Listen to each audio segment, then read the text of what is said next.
Assalamu alaikum and welcome to the show Mindful Matters on Radio Al Ansar at 90.4 FM in Durban and 105.6 FM in Pietermaritzburg. A show that promises to provide an hour of inspiration, information and motivation with me, your host, Nazia Iram Osman. Please feel free to participate in the show and make it interactive so we can learn and inspire each other by sharing our stories. Please WhatsApp your questions, queries, feedbacks or comments. The WhatsApp number is 060-904-1056. I'm really looking forward to hearing from you today. So our topic is human trafficking, the causes, implications and what can be done about it. Just to put you a little bit in the picture, human trafficking is the action or practice of illegally transporting people from one country or area to another, typically for the purpose of forced labor or sexual exploitation. It is estimated there are millions of victims, though only about 50 to 100,000 cases are found each year. Human trafficking is the second biggest profit-making crime in the world, next to drug trafficking, and there are about 27 million people enslaved in the world today. In Africa, over 2 million people are trafficked annually, and of this number, there's an estimated 30,000 young children, as young as 4, who are being prostituted in South Africa. The victims are taken for various reasons: prostitution, pornography, forced marriage, and labor enslavement. It is reported that most victims are tricked into going somewhere with their trafficker and then held against their will. It is said that human trafficking has been in existence in South Africa for a number of years, and the rising unemployment rate has opened the floodgate for traffickers. KwaZulu-Natal is the main recruitment area for victims of human trafficking. Combating trafficking has become a major challenge, especially with perpetrators using social media. So dear listeners, and note to self as well, refrain from putting pics of your kids, especially in their school uniforms, for it gives the traffickers an idea of where to find them. And to tell us more about this serious topic, we have a group of lovely people from the Umgeni Community Empowerment Centre. Neetu Chetty, who is a member of the Board of Trustees, Gloria Degree, the founder of the centre, and Caitlin Jacob, who spearheads the youth division called Shine a Light. Welcome to Mindful Matters. Thanks so much for having us, Nazia. Yeah. It's a pleasure. So I've introduced you guys briefly, but maybe for the sake of our listeners, you could tell us a little bit about yourself and the role that you guys play at the centre. Good afternoon, and a huge thank you to Nazia, our host this afternoon. So maybe you could just tell us a little bit about the work that you do, Gloria. All right. In 2003, my husband and I felt the call of God to be a voice for the voiceless. Mm-hmm. We started feeding at schools. We saw children with no shoes. It really broke our hearts. And we started knocking on the doors to make a difference in our communities. Mm-hmm. I personally have had a great passion to make a difference in the lives of many women and children. USEC has 8 projects. I'm just quickly going to give you some of them. It's the first one is Salt of the Earth. It's a daily feeding scheme that feeds over 1,000 people. Then we have our early childhood development in Pumalelo Creche. We have Shiloh Crisis Center. This is a place of refuge for abused women and children. And this is a temporary relief center where beneficiaries are taken care of until they can get back on their own feet. We have Light of the World Counseling Center. We also have a student internship. 3rd and 4th year students are able to come through to USEC offices. Our 6th project is anti-human trafficking. We work closely with various government, civil and social parties to create awareness. While Women of Worth Street Ministries, a team of volunteers, work out on the streets, helping prostitutes and the homeless. And we have a project also that helps sustain our beneficiaries. But the main one that we have for this afternoon is the anti-human trafficking campaign. Right. Wow, you seem to be doing so much of good work. Yeah. And I think this is the right time to talk about this, because I don't know how you guys feel, but I feel post-August, which was Women's Month, there's been horror stories, one after the other, about trafficking, kidnapping, abuse, and it's so sad and ironical that it comes just after we finish celebrate and commemorate women. And Neetu, maybe you can also tell us a little bit about your role in the centre and what you do. All right, so I think, I bring in legal expertise and a lot of passion. So my background is one of a legal academic specialist. I've been in legal academia for over 20 years. But my area of research has been sexual offences. Okay. I look a lot at the Criminal Law Sexual Offences Amendment Act and the changes that can be made to it in terms of increasing convictions of perpetrators. Women and children's rights are at the forefront of my research. I was very blessed to, by the glory of God, be connected with Gloria and her organization last year after Miguel Lowe was kidnapped. And it really moved me in a very tangible way. And I realized, that as human beings, we all have our qualifications, we all have our degree certificates and our status, but at some point in our lives, we need to take a step back and ask the question, what can we do with these tools that God has given us? And I got connected to Gloria, and Nazia, I thought I was a selfless person until I attended their anti-human trafficking walk last year, and so over 100 volunteers truly being selfless. I understood what the true nature of selflessness was when I was there. And so Gloria and I chatted, and I joined the board of trustees. I provide a lot of input from an operational level, organizational level, and from an advisory level. We play all of us play a big role in the branding and marketing of the organization to get it out there, together with Sianta, who's not here today, but I'll be giving her a shout out. Hey, Sianta. So, all of us really have our hands in every single facet of the organization, and the goal is to raise a voice against the atrocity of human trafficking. Wow, and I think that what you said, giving the voice to the voiceless. And it's amazing when the intents are pure, how people come together and can make the difference. That's right. And while you were talking, I kept on thinking, policymaker here. This is where change will happen, hopefully. And Caitlin, we can't leave you. You have to tell us a little bit about yourself. Okay, so hi, thank you so much, Nazia, for having us on today. So I have been studying for the last 4 years now of my LLB degree, and so that's how I've met Neetu, and we're very close now.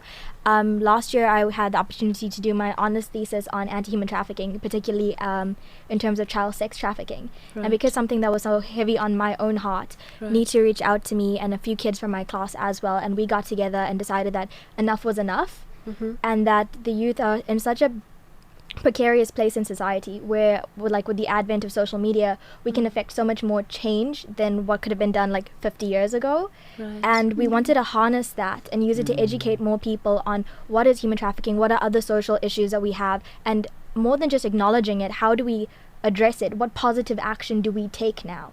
And so that's what Shine a Light is all about.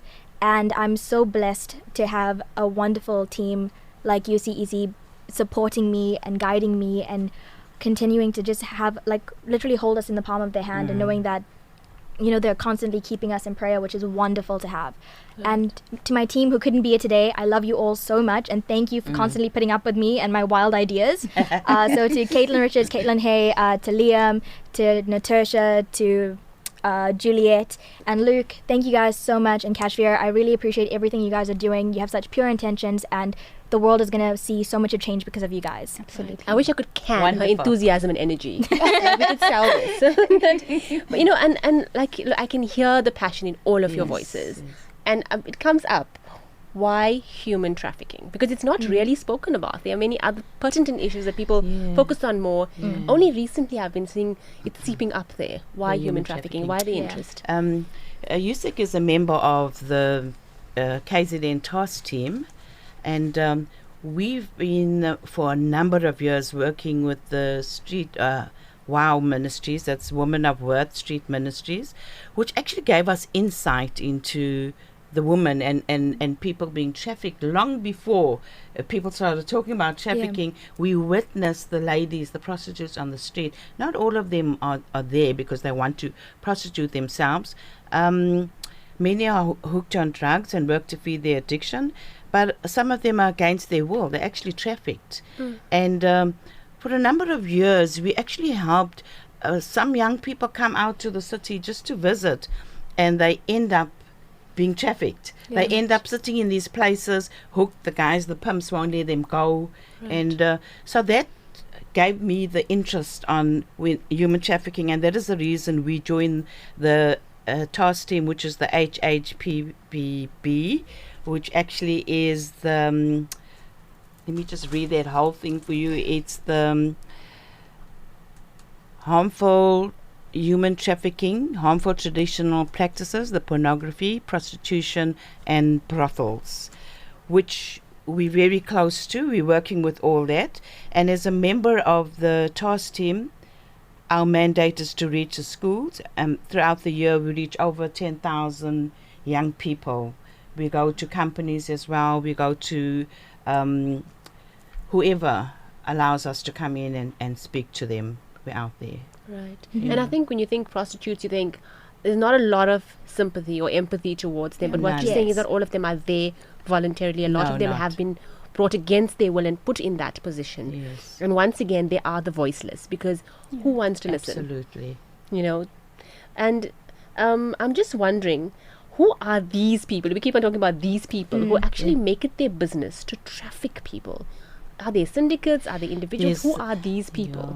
Yeah, I think the one thing we need to note is that, you know, when we're talking about recruiters, they don't fit any single profile. It could be people from various backgrounds. For example, a lot of human traffickers come from the same dire socioeconomic circumstances that the victims come from. You know, even sometimes from the same cultural background, and in that way, it makes it easier for them to identify the vulnerabilities of the victim, and this enables them to exploit them and get them dependent on the love that they're showing them. You know, there could be private employment agency who recruit job seekers with promises of a better life. You know, these kinds of individuals promise an amazing life, maybe overseas or even within South Africa for people who are in the external African countries and Asian countries.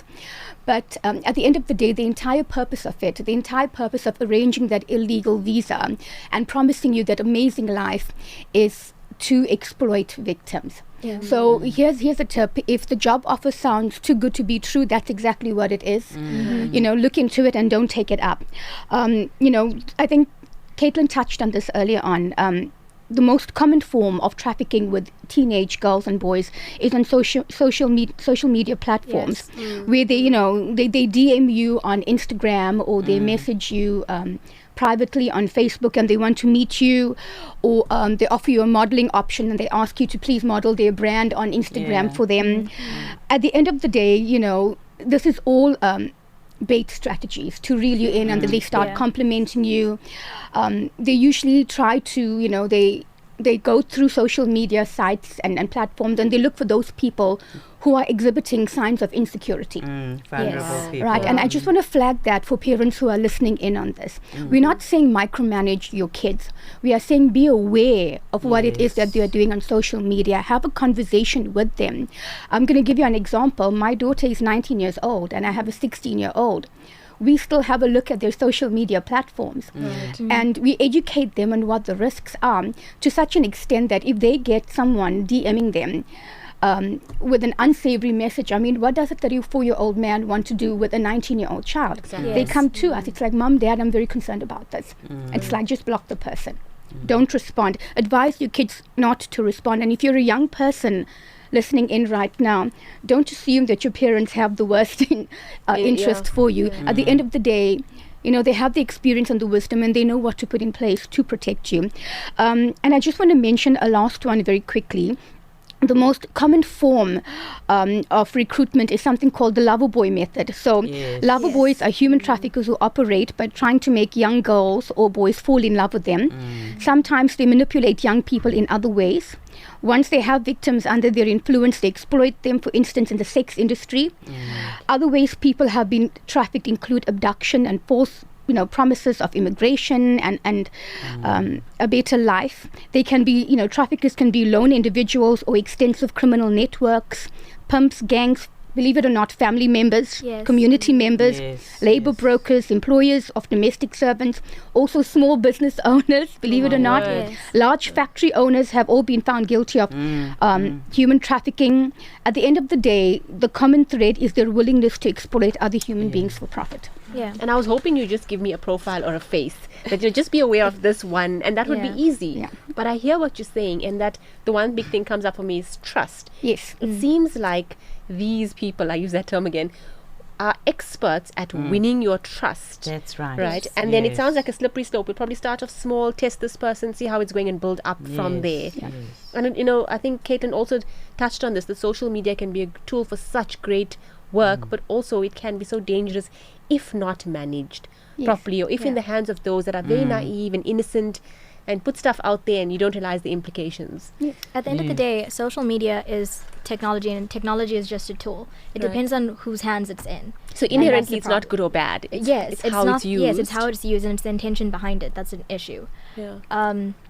But yeah, that's something that we'll speak to a bit later on, especially. Right. And I think we were just having this chat outside where I had read this, I think it's a book of Shafinaz Hassam, who does, she touches on human trafficking. And in reading her book, she spoke about post 2010, how it opened up literally a can of worms, and South Africa found itself on the map. And that's when human traffickers realized, oh, here's an interesting place. And street children were canned off and put, literally, I think, pushed in some can or Yes. pushed wherever containers. I don't know if those stories are true, but that's what I heard. And they found a very lucrative place. And I don't know if that's true, but what makes people interested in South Africa in terms of context, political climate, our positioning?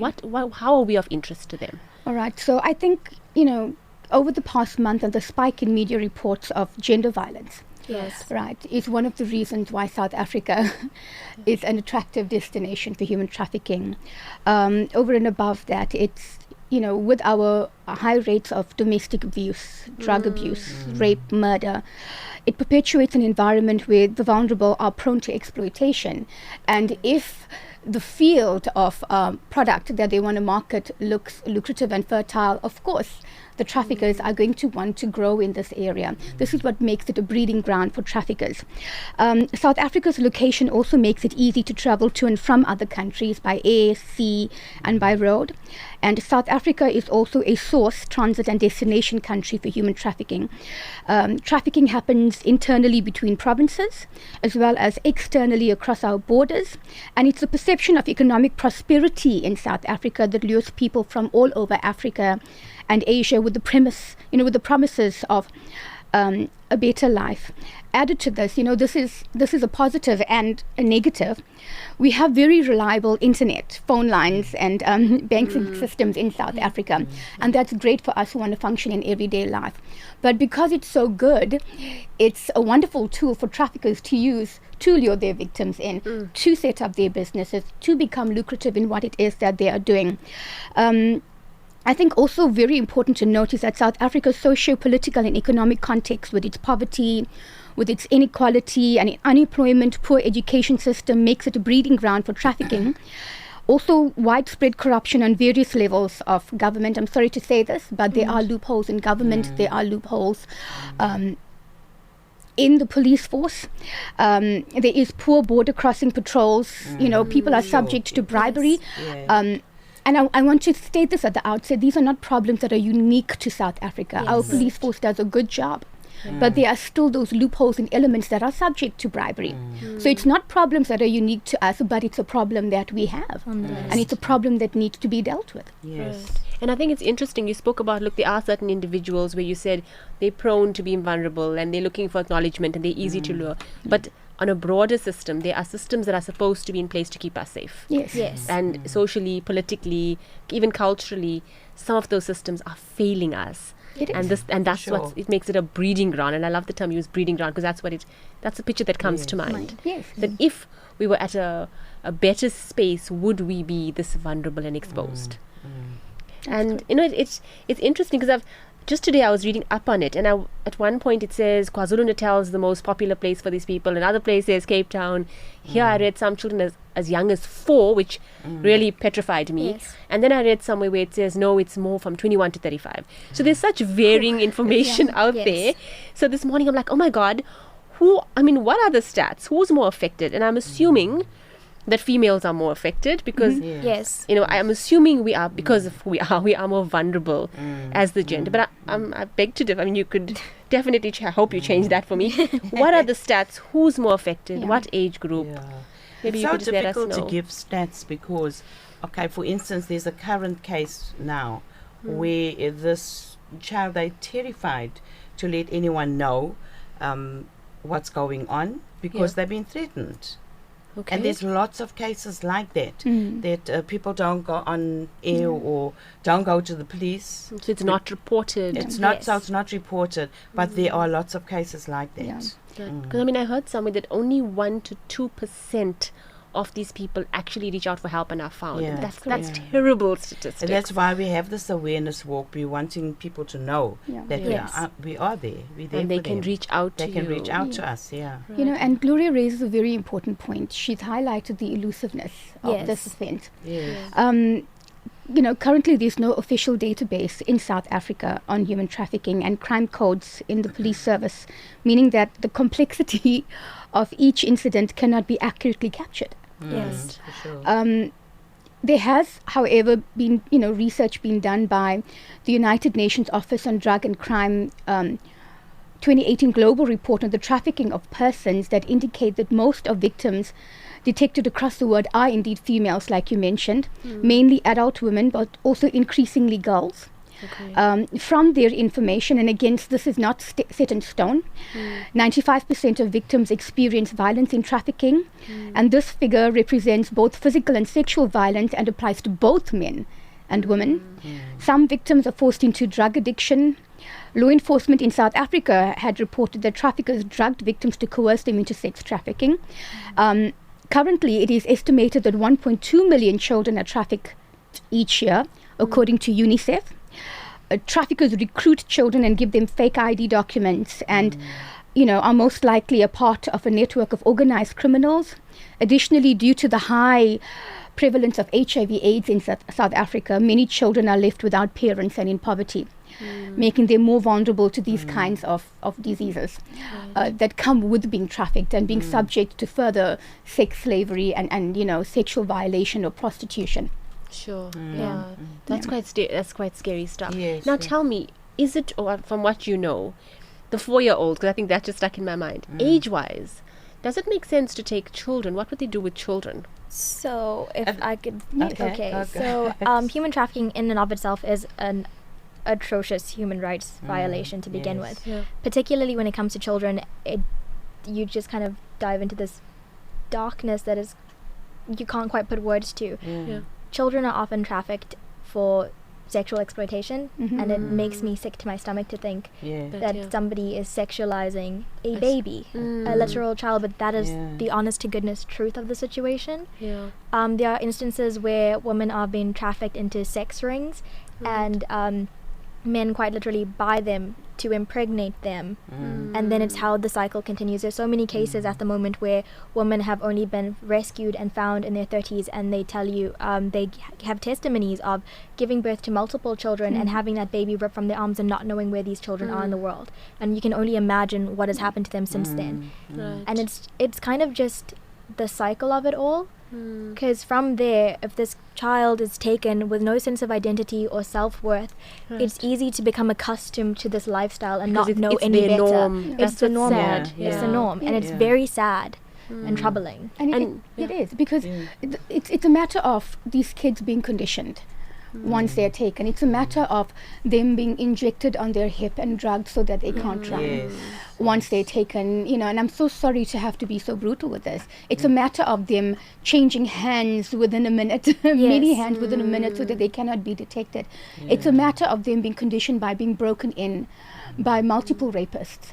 Yes. All right, and it's a matter of the Stockholm syndrome kicking in with a Falling in fear. love with your, That's correct. They want to please the perpetrator and because they want to please the perpetrator, this is what the perpetrator uses to condition them further and make them subservient. And I guess at some level you kind of understand, because if you took me, maybe there's a chance you're also my savior, because they see them as omnipresent, omnipowerful, everything, you know. Yes. And what's scary about it is that what you're saying, it's normalized. It is. Because they see this as part of their life. And It's all they know. It's all they know. Yeah. And especially if what you're saying, if they're born into it, and the people that you would trust are the adults, and if they're saying this is okay and this is normal, how much of your guilt would kick in when you're recruiting someone else? Because this is what you know. Yes. This is your life. Yes. But they're also using them for pornography. You know, if they take them from young. Yes. There's sick people out there that watch pornography.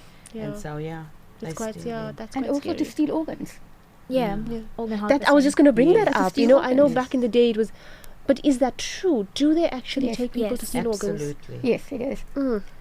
You know, and you know, with the position of victims in this particular position, Gloria can speak extensively on that. You know, victims who become subservient, people who are subject to the different types of human trafficking, because she's dealing with them on a daily basis. And Gloria, do you just want to give some information on what your experience is? I mean, you try to get them out and then they want to remain in it. Yeah. Like we've just said now, they get hooked on drugs, and they feel these guys are their savior because they've made them fall in love with them at first. Right. And then once they fall in love with them and they hook them onto drugs, and you get them out of there, and because of the drug addiction, they just find themselves back with these guys again. So It's almost like the domestic violence cycle, Yes. where, you know, Yes. someone will abuse you, be loving to you, give you that acknowledgement, and then you're sucked back into it. Yes. Yeah. And you know, it's so interesting, but I think once again we start losing track of time. I think we just need to pause for a quick ad break, and we'll be back after that. Okay. Thanks. Thank you. Welcome back to Mindful Matters with me, your host, Nazia Iram Osman. We're sitting with three lovely ladies here, Neetu, Caitlin and Gloria, speaking about the very serious topic of human trafficking. And, you know, we were talking and it felt so heavy, and it, you know, I always like to keep it light, but this is one topic where it's so hard to keep it light because it's so serious, it's so critical. Yes. And I keep speaking about this, but what can we do? Because you're almost left despondent now, thinking this is so rife. Here we are, exposed, not protected. What can we do to keep our loved ones safe? Prevention. Part of USEC's work at the task team is to increase knowledge, education and awareness on human trafficking. And the very reason that we do this is to encourage our people to come out and Okay, so I hear you use the word awareness, and Yes. you want people to come out there and take a stand. yeah, we want our, you know, through the awareness that victims that are out there, those that haven't even reported it, to be able to come out of their hiding and say, you know what, there is people out there that's willing to help me. So you're actually giving them an option that Yes. here's somewhere, because they probably feel, I mean, I'm just listening to it and feeling Yeah. despondent. What happens when you're in there? How do they know about you? So I totally pick up awareness of, you know, organizations like yours that can be somewhere where they can turn to for hope. And I wonder, even maybe sometimes they won't come out and say, take me out. Maybe they'll want to come and suss you guys out, see who you First, are, yes. because trust, I would think they would not be able to trust anymore. Yeah, trust is a very important thing, and I think the reason a lot of people don't report the cases is because they're afraid of the people that they're going to report to. Is this part of the syndicate as well? Okay, You know, could you think of how they it's a got syndicate in? that's in Yeah. operation, yes, and they got in because of a best friend introducing them in the first place And promising them So, the world, and here's promising another. them- so trust is such a big thing, and I think with USEC being out there, a lot of people know who we are, and they feel quite comfortable to come to us. Right. If I may jump in, Yes. I think what Gloria is trying to allude to is the fact that it's about giving victims and survivors a safe that they feel inherently safe in again. It's because this like you said, it's a very dark and heavy topic to be talking about, but that's what we're trying to avoid and why we're trying to raise awareness. It's about bringing hope back into what feels like a hopeless situation. It's about showing them that there's a light at the end of the tunnel, that it doesn't have to end this way. This doesn't have to be your whole life. And for a lot of these victims, like Gloria said, it's this feeling of, who could I possibly trust again after the system of oppression that you've been faced with day in and day out for an extended a period of time. And that's what we're trying to do as well, because Gloria and her team does such incredible work, and they are on the ground at the front lines. What we're trying to do with our youth division now is creating the space online for more people to get involved in that wouldn't necessarily come across UCEC in their everyday walk of life. So that's what we're trying to do with social media, is create awareness, because we truly believe that's the first step to prevention. We want the community to feel empowered, to have the knowledge at their own fingertips, to reclaim their communities and their families and all these safe spaces that have been slowly chipped away at by traffickers and other forms of gender-based violence and poverty and all these other things that create a system of inequality. It's about dismantling that and rebuilding a safer society for our families. Right, and I totally hear you. I mean, I would think they would believe the world is a bad place, people are not there to be trusted. And I would assume they're so into this life of theirs that for you to reach out, it has to be easy, convenient, totally accessible to them, where they can put in a word and see what happens. Am I harmed? Am I not? You know, one little bit at a time. I know the word awareness keeps on coming up, because I feel for anything we have to start with awareness. And Caitlin, you spoke about awareness and the subsequent impact we can create, and I think that's the first step towards a fight, towards a movement. So can you tell us how you get youth involved to make, because I think youth, they are our future, right? And they are the most vulnerable. They are, I'm assuming, they are the ones who get caught into this. How do you get them involved to stop human trafficking?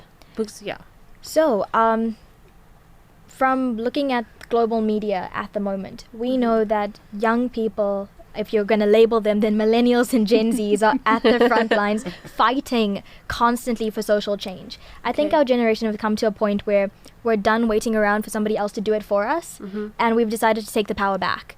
That action needs to happen. Like, empty promises from our government and leaders isn't enough anymore, and we're not standing up for it. We don't have time for it, quite frankly. And so it's about getting people involved in the sense that we need to start.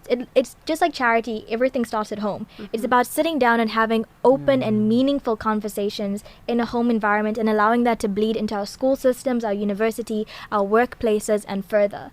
And we saw that inherently this last 2 weeks with Justice for Unene.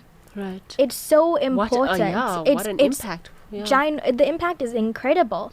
And it's purely because we use social media right now to raise awareness for so many different issues, because your phone in your pocket is a tiny supercomputer. I can reach Istanbul in less than 2 minutes if I needed to. We didn't have that 50 years ago when we were trying to affect change, but we have that now. It's about utilizing it to the best of your ability. It doesn't matter if you have 20 followers or 20,000 followers. It's about what kind of content are you putting out into the world? What voice are you airing to the rest of your community? It's about taking this small sense of influence, if you will, and using it for change. And that's what we're trying to do with Shine a Light, is to start a conversation where we can talk about heavy topics like human trafficking, and more than just inform people about, okay, this is what it is, here's a definition, look at a couple of news articles. No, that isn't enough. Just acknowledging a problem is not enough. It's about, how do I look at this problem, but how do I now combat it? And that's what we're trying to do. And the first step is through education. So to everybody who feels some type of way about climate change, about human trafficking, about gender-based violence, research into it. None of us have an excuse for not doing that for ourselves. You have all these resources unlimited to you on the internet. Read up on it, look into it, and then with that knowledge, share it. Start meaningful conversations. Reach out to organizations like UCEC that do have a volunteer program. Reach out to other social activists and say, what can we do in our own capacity to affect change? And so that's what we want to do with Shine a Light, is we want to start reaching out, and we're starting to make connections with different schools so that we can go in and start talking about these things and helping the youth get involved, so that they can start up their own little chapters within their schools, so that they kind of like an interact club, if that makes sense, so that we can start talking about these things. And the more that we know and we can share, that's how we start having incremental change, like measurable change happen. It's more than just a hashtag, but that is where it starts. Right. And I have to resonate with that when someone looks at a very big problem and they go, that's too huge, I can't do anything, what would I do about that? But yet, the smallest steps forward, like we think about climate change, but yet we're doing nothing to recycle, we don't have any awareness of. And so too I'm thinking about human trafficking. If we are aware of the dynamics, I'm sure each one of us can do a little something to make that change. And I think smart goals, like Adi said, it has to be measurable, achievable, break it down. So that little step, bringing awareness, letting someone else know, these are the warning signs, talking about it, you could change your life. Yes. Absolutely. And, you're talking about, and I think I saw the posters that had come up and I went onto your website. And, it's so amazing that creating awareness is pivotal to bringing change and keeping the youth safe. And there's a walk happening. It's called the 6th Annual Stop Human Trafficking Walk for Freedom, which from what I see in the poster looks like quite fun. It has an array of activities for kids and adults. So I think I'm definitely going to be there. If I'm not, you must catch me. Please tell us about this. Okay. The purpose of the walk is to create, there you go again, awareness. Awareness in our city, our community, and to encourage our victims to speak out. We have a special guest, Dr. Rizwan Vasavadvala. He's an expert speaker on trafficking, slavery, witchcraft that they use. He's just awesome in how they get the victims. Right. So it's going to be awesome to have him there.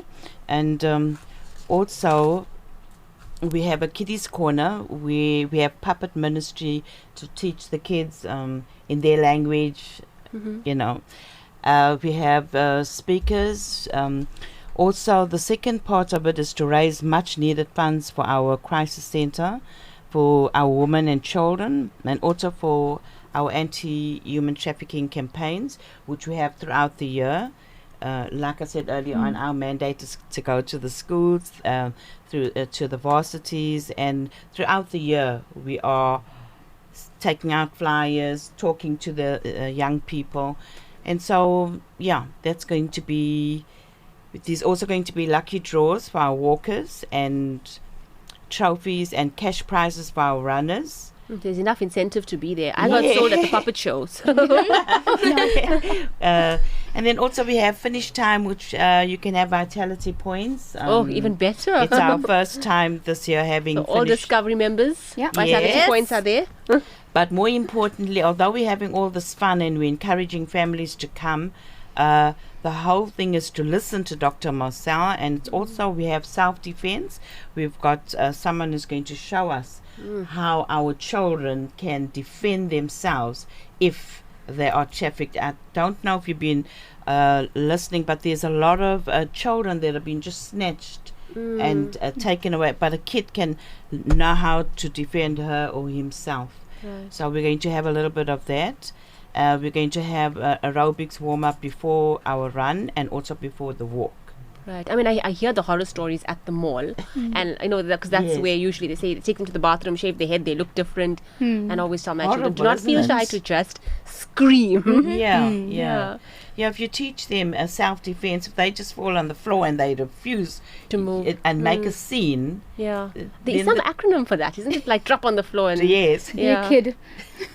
Be a kid, throw a huge tantrum and frighten everyone away. And Neetu, do you have anything to add about the... Yes, we're actually quite excited because the Appetite Group has come on board to partner with us on this.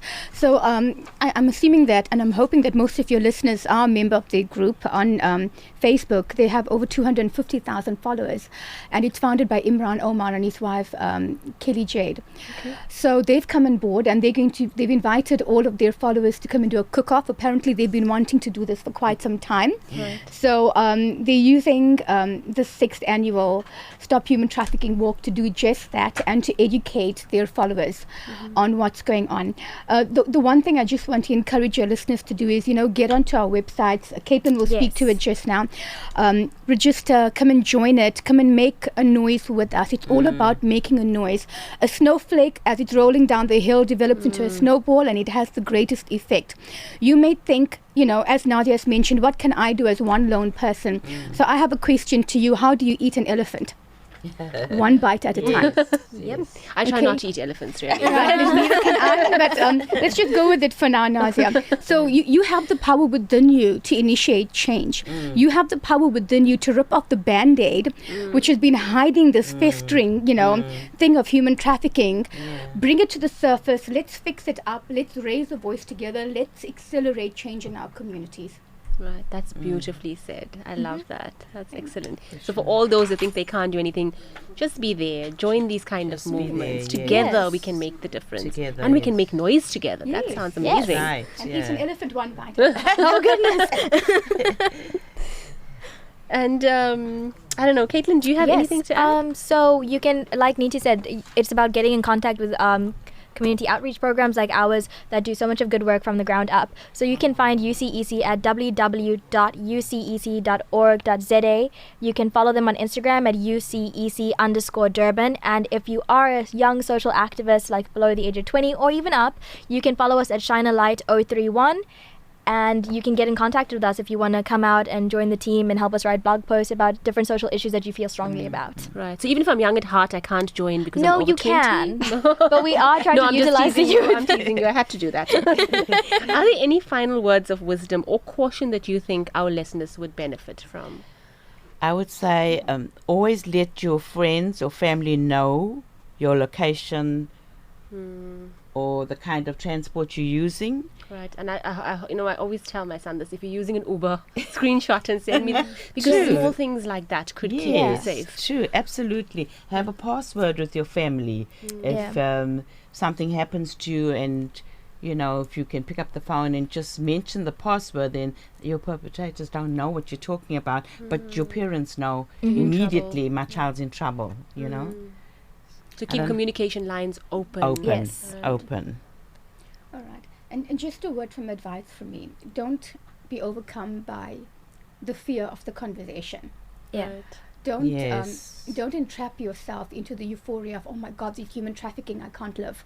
Don't forget to live. Yes. All we're saying is parents communicate with your kids, and kids communicate with your parents and educate each other, on the issue.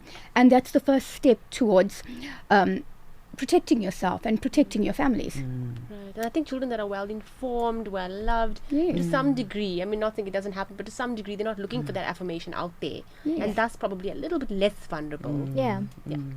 And for our youth that like partying, Please don't leave your drink unattended. If you go to the ladies, get a fresh drink when you come back, because you don't know if someone spiked it when you're gone. Yeah. I think just on behalf of the youth, don't be afraid to speak out. Your voice is necessary. It needs to be heard. If you have something to say, say it. Don't let people hold you back.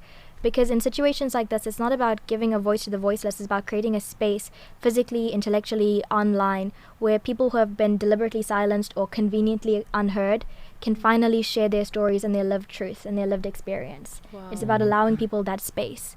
So be compassionate in everything that you do. Don't just be moved by a feeling, because that's not sustainable. If you want change, go after it. And it can be the done. work. Wow. It's been so amazing talking to you guys. Thank you for coming here and sharing so much about this critical topic. Thank you for having us. Thank you so much, Nazia. Yeah. And time always flies when we're talking about such important issues. And a final thought for the day is human trafficking is the fastest growing criminal activity and has been defined as the slavery of modern age. Yet stories of it age back, and it's mentioned in our holy book, the Quran. And the example that comes to mind, and we just spoke about this outside, was that of Prophet Joseph, and we call him Hazrat Yusuf alayhi salam, who was taken away from his family, and he was smuggled, and he strived and he struggled for about 40 years before he was given respite and he enjoyed freedom. 40 years of his life taken away from him. And yet our Prophet Muhammad sallallahu alaihi wasallam condemns this behavior and said, whoever enslaves a person, sells him and eats his money, I will be against him on the day of judgment. So it's condemned by all religions and not something that is fondly looked upon. It is morally wrong. And if anybody is listening out there, we have to do everything to put a stop to this. Absolutely. And next week again, we have another interesting topic. It'll be with Tanisha Supasar, who's a psychology honours graduate and a lay counsellor. We will chat about raising a teen in the 21st century. We always work on struggle and strife. So poor parents, please listen. Thank you so much. Assalamu alaikum, and I hope this show lived up to its promise to inspire, educate and motivate. And remember, be mindful, be kind and enjoy the rest of your week.